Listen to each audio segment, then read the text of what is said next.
സംസ്ഥാനത്തെ ജയിലുകളിൽ ഡ്രോൺ പരിശോധന വരുന്നു. വിയൂർ സെൻട്രൽ ജയിലിൽ ഡ്രോൺ സർവൈലൻസിന്റെ സംവിധാനത്തിന്റെ പരീക്ഷണാടിസ്ഥാനത്തിലുള്ള ട്രയൽ റൺ നടന്നു. ട്രയൽ റൺ ആഭ്യന്തര വകുപ്പ് മന്ത്രി രമേശ് ചെന്നിത്തല നേരിട്ടെത്തി വിലയിരുത്തി.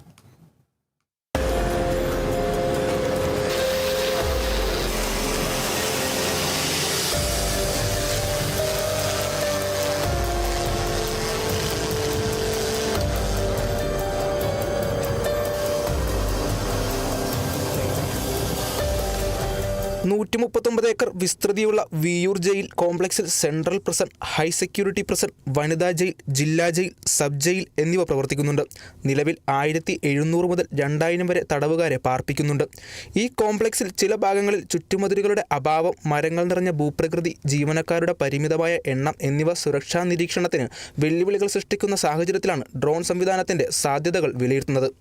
ജയിൽ ചാട്ട ശ്രമങ്ങൾ, ജയിൽ പരിസരത്തേക്ക് നിരോധിത വസ്തുക്കൾ കടത്താനുള്ള ശ്രമങ്ങൾ, മതിലുകൾക്കും മരങ്ങൾക്കും മുകളിലൂടെ നടക്കുന്ന നിയമവിരുദ്ധ പ്രവർത്തനങ്ങൾ എന്നിവ അതിവേഗം കണ്ടെത്തുന്നതിനും ആവശ്യമായ സാഹചര്യങ്ങളിൽ ഉടൻ പ്രതികരിക്കുന്നതിനും ഡ്രോൺ സാങ്കേതികവിദ്യ ഫലപ്രദമായി ഉപയോഗപ്പെടുത്താൻ കഴിയുമെന്നും വിലയിരുത്തി.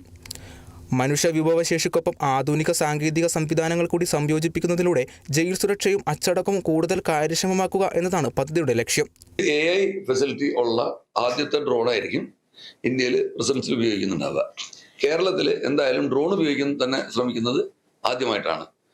ഇതുകൊണ്ടുണ്ടാകുന്ന അഡ്വാൻറ്റേജ് എന്ന് പറഞ്ഞു കഴിഞ്ഞാൽ പലപ്പോഴും പലയിടത്തും ഈ ബ്ലോക്സിനകത്ത് നടക്കുന്ന കാര്യങ്ങൾ നമുക്ക് ഇരിക്കുന്നിടത്തിരുന്നിട്ട് സൂപ്രണ്ടിനും മറ്റു ഉദ്യോഗസ്ഥർക്കും വീക്ഷിക്കാനും അതിന് ത്വരിതഗതിയിൽ അതിന് വേണ്ട ഇടപെടൽ നടത്താനും സാധിക്കും.